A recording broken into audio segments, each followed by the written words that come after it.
বিসমিল্লাহির রহমানির রহিম। আসসালামু আলাইকুম দর্শক, স্বাগত জানাচ্ছি আমাদের আজকের বিশেষ প্রতিবেদনে। সরকারি চাকরিজীবীদের জন্য সবচেয়ে বড় এবং সবচেয়ে প্রতীক্ষিত খবর, নবম জাতীয় পে স্কেল কবে থেকে কার্যকর হচ্ছে, কি থাকছে এই নতুন বেতন কাঠামোয়, সরকারের সর্বশেষ অবস্থান কি, আর কেন কর্মচারীরা এখন রাস্তায় নামার প্রস্তুতি নিচ্ছেন, বিস্তারিত সবকিছু নিয়েই আজকের এই প্রতিবেদন। শুরুতেই বলে রাখছি, আমরা কোনো পুরনো ইতিহাসে যাব না, বরং সরাসরি চলে যাব সবচেয়ে সাম্প্রতিক এবং গুরুত্বপূর্ণ তথ্যে। দর্শক, প্রথমেই আসি সবচেয়ে জরুরি প্রশ্নে, নতুন পে স্কেল আসলে কবে থেকে কার্যকর হচ্ছে? সরকারের সর্বোচ্চ পর্যায়ে ইতিমধ্যে এই বিষয়ে স্পষ্ট নীতিগত সিদ্ধান্ত হয়ে গেছে। মন্ত্রিপরিষদ সচিবের নেতৃত্বে গঠিত একটি উচ্চ পর্যায়ের পুনর্গঠিত কমিটির বৈঠকে সিদ্ধান্ত নেওয়া হয়েছে যে চলতি অর্থবছরের প্রথম দিন অর্থাৎ ১ জুলাই থেকেই নবম জাতীয় পে স্কেল কার্যকর ধরা হবে। অর্থাৎ কার্যকরের তারিখ ইতিমধ্যেই নির্ধারিত হয়ে গেছে। এখন বাকি শুধু আনুষ্ঠানিক গেজেট প্রকাশের প্রক্রিয়া সম্পন্ন করা। এখন প্রশ্ন হচ্ছে, এত বড় অঙ্কের বেতন বৃদ্ধি সরকার একসঙ্গে বাস্তবায়ন করবে নাকি ধাপে ধাপে? উত্তর হলো, দেশের সামগ্রিক অর্থনৈতিক পরিস্থিতি এবং বৈশ্বিক আর্থিক চাপ বিবেচনা করে সরকার সিদ্ধান্ত নিয়েছে যে পুরো পে স্কেল একবারে না দিয়ে ৩টি অর্থবছরে ক্রমান্বয়ে বাস্তবায়ন করা হবে। প্রথম বছরে অর্থাৎ চলতি অর্থবছরে মূল বেতনের একটি নির্দিষ্ট অংশ, ধারণা করা হচ্ছে প্রায় অর্ধেক পরিমাণ বৃদ্ধি পাবে। দ্বিতীয় বছরে বাকি অর্ধেক মূল বেতন পুরোপুরি সমন্বয় করা হবে। আর তৃতীয় বছর থেকে সব ধরনের ভাতা এবং বাকি সুযোগ সুবিধা সম্পূর্ণভাবে কার্যকর হবে। এই পর্যায়ে ক্রমিক পরিকল্পনার লক্ষ্য হল, একদিকে কর্মচারীদের ন্যায্য প্রত্যাশা পূরণ করা, অন্যদিকে জাতীয় বাজেটের ওপর একসঙ্গে বিশাল চাপ যাতে না পড়ে সেটি নিশ্চিত করা। দর্শক, এবার আসি বাজেট বরাদ্দের হিসাবে। দর্শক, এবার চলুন সরাসরি চলে যাই গেজেট প্রকাশ সংক্রান্ত সবচেয়ে সাম্প্রতিক অবস্থানে। জুলাইয়ের শেষ দিকে প্রকাশিত একাধিক প্রতিবেদনে বলা হয়েছিল, সব প্রক্রিয়া সম্পন্ন হলে আগস্ট মাসের মধ্যেই পে স্কেলের গেজেট প্রকাশিত হতে পারে এবং এটি ১ জুলাই থেকে পূর্ববর্তী প্রভাবসহ কার্যকর হবে। তবে আগস্ট মাসের অর্ধেকেরও বেশি সময় পার হয়ে গেলেও এখনো পর্যন্ত আনুষ্ঠানিক গেজেট প্রকাশের খবর আসেনি। আর ঠিক এই কারণেই এখন তৈরি হয়েছে নতুন উত্তেজনা এবং অস্থিরতা। গত ৮ আগস্ট প্রকাশিত একটি প্রতিবেদন অনুযায়ী বাংলাদেশ সরকারি কর্মকর্তা কর্মচারী কল্যাণ সমিতি তাদের একটি কাউন্সিল অনুষ্ঠানে স্পষ্ট হুঁশিয়ারি দিয়েছে। সংগঠনটি জানিয়েছে, দীর্ঘদিন ধরে নতুন পে স্কেল বাস্তবায়ন না হওয়ায় সরকারি কর্মচারীদের জীবনযাত্রা কঠিন হয়ে পড়েছে। তাই আর কোনো সময় ক্ষেপণ না করে চলতি আগস্ট মাসের মধ্যেই নবম পে স্কেলের গেজেট জারি করে তা বাস্তবায়নের উদ্যোগ নেওয়ার দাবি জানানো হয়েছে। পাশাপাশি সংগঠনটি স্পষ্ট করে দিয়েছে, আগস্ট মাসের মধ্যে গেজেট প্রকাশিত না হলে সারা দেশে কঠোর কর্মসূচি ঘোষণা করা হবে। সংগঠনের নেতারা বলেছেন, বর্তমান সরকারের কাছ থেকে সরকারি কর্মকর্তা কর্মচারীদের অনেক প্রত্যাশা রয়েছে, আর দ্রব্যমূল্যের ঊর্ধ্বগতি এবং সামগ্রিক আর্থসামাজিক বাস্তবতা বিবেচনায় নিয়ে সরকার দ্রুত এই গেজেট প্রকাশ করবে বলে তারা এখনো আশাবাদী। দর্শক, এই দাবির পেছনে যে যুক্তি রয়েছে সেটাও একটু বিস্তারিত জেনে নেওয়া যাক। কর্মচারী কল্যাণ সমিতির নেতারা বিভিন্ন কর্মসূচিতে বারবার বলছেন, দেশের প্রায় ২২ লাখ সরকারি কর্মচারী দীর্ঘদিন ধরে বেতন কাঠামো পুনর্বিন্যাসের অপেক্ষায় আছেন। জীবনযাত্রার ব্যয় বৃদ্ধি, পদোন্নতি সীমিত হয়ে যাওয়া এবং টাইম স্কেল সংকুচিত হয়ে যাওয়ায় তারা আর্থিকভাবে বড় ধরনের চাপে আছেন। শিক্ষা, চিকিৎসা, বাসা ভাড়া, গ্যাস এবং বিদ্যুৎ সহ নিত্য প্রয়োজনীয় খরচ বহন করা তাদের জন্য প্রতিদিন আরও কঠিন হয়ে পড়ে। এবার আসা যাক অর্থনৈতিক প্রেক্ষাপটে। এত বড় অঙ্কের বেতন বৃদ্ধি বাস্তবায়ন করতে গিয়ে সরকারকে বেশ কিছু জটিল অর্থনৈতিক বিষয় মাথায় রাখতে হচ্ছে।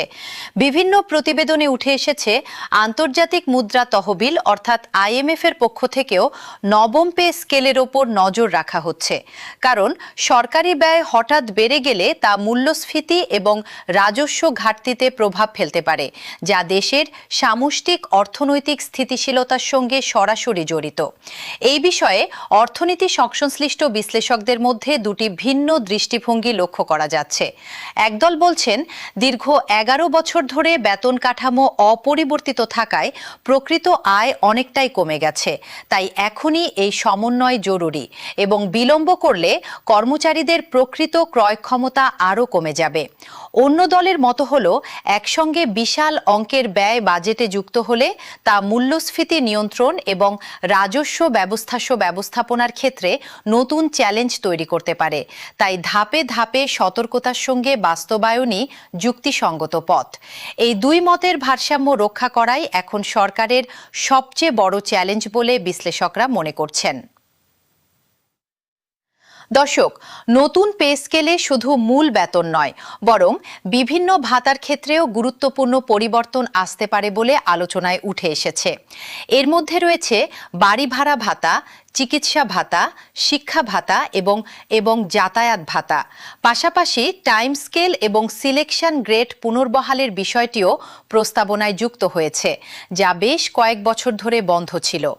এছাড়া মহার্ঘ ভাতা পরিবর্তনের বিষয়টিও নতুন কাঠামোর সঙ্গে সমন্বয় করা হতে পারে। তবে এসব বিষয়ে চূড়ান্ত এবং নির্ভরযোগ্য তথ্য পাওয়া যাবে কেবল সরকারি গেজেট প্রকাশিত হওয়ার পরই। এবার আসা যাক গ্রেড ভিত্তিক বেতন কাঠামোর প্রসঙ্গে। বিভিন্ন সূত্র থেকে যে প্রস্তাবিত তালিকা পাওয়া যাচ্ছে তাতে দেখা যাচ্ছে, নিম্ন গ্রেডের কর্মচারীদের জন্য সর্বনিম্ন মূল বেতন উল্লেখযোগ্যভাবে বাড়িয়ে নির্ধারণের প্রস্তাব। দ্বিতীয়ত, বকেয়া অর্থ, অর্থাৎ 1 জুলাই থেকে গেজেট প্রকাশের প্রকৃত তারিখ পর্যন্ত সময়ের বকেয়া টাকা তারা আদৌ পাবেন কিনা সে বিষয়ে স্পষ্ট এবং লিখিত নিশ্চয়তা। বিভিন্ন কর্মচারী সংগঠনের পক্ষ থেকে এই দুটি বিষয়ে সরকারের কাছ থেকে সুনির্দিষ্ট প্রতিশ্রুতি চাওয়া হয়েছে। দর্শক, শুধু সাধারণ প্রশাসনের কর্মকর্তা কর্মচারীরাই নন, দীর্ঘদিন ধরে বেতন কাঠামো সংস্কারের অপেক্ষায় আছেন দেশের এমপিওভুক্ত শিক্ষকরাও। সংশ্লিষ্ট মন্ত্রণালয়গুলোর যৌথ পর্যালোচনা এবং বাজেট বরাদ্দের তথ্য অনুযায়ী তাদের জন্য নতুন কাঠামোর আওতায় সুবিধা আসার সম্ভাবনার কথা বিভিন্ন প্রতিবেদনে উঠে এসেছে। তবে এক্ষেত্রেও চূড়ান্ত সিদ্ধান্ত এবং সুনির্দিষ্ট রূপরেখা নির্ভর করছে সরকারি প্রজ্ঞাপনের ওপরই। এবার একটু ভিন্ন কোণ থেকে দেখা যাক বিষয়টি। এই পে স্কেল শুধু সরকারি কর্মকর্তা কর্মচারীদের ব্যক্তিগত আয় বৃদ্ধির বিষয় নয়, এটি দেশের সামগ্রিক অর্থনীতির সঙ্গেও সরাসরি সম্পর্কিত। সরকারি কর্মচারীদের ক্রয় ক্ষমতা বৃদ্ধি পেলে তা বাজারে অর্থ প্রবাহ বাড়াবে, যা একদিকে অভ্যন্তরীণ চাহিদা বাড়াতে সহায়ক হতে পারে, আবার অন্যদিকে সঠিকভাবে ব্যবস্থাপনা করা না গেলে এটি মূল্যস্ফীতির ওপরও অতিরিক্ত চাপ তৈরি করতে পারে। এ কারণেই অর্থনীতিবিদরা বলছেন, শুধু বেতন বাড়ালেই হবে না, পাশাপাশি বাজার তদারকি এবং সরবরাহ ব্যবস্থাপনার দিকেও সমান মনোযোগ দিতে হবে, যাতে বর্ধিত বেতনের প্রকৃত সুফল কর্মচারীরা বাস্তবে ভোগ করতে পারেন, শুধু কাগজে কলমে বৃদ্ধি না থেকে যায়। দর্শক, এবার আসা যাক সামনের দিনগুলোতে কি হতে পারে সেই আলোচনায়। বর্তমান পরিস্থিতি বিশ্লেষণ করলে বলা যায়, আগামী কয়েক সপ্তাহ এই ইস্যুতে সবচেয়ে গুরুত্বপূর্ণ সময়।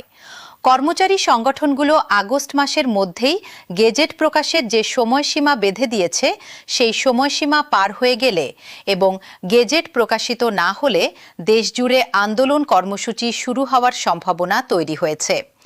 অন্যদিকে দর্শক, সব মিলিয়ে বলা যায় নবম জাতীয় পে স্কেল এখন বাস্তবায়নের একেবারে দ্বারপ্রান্তে দাঁড়িয়ে আছে।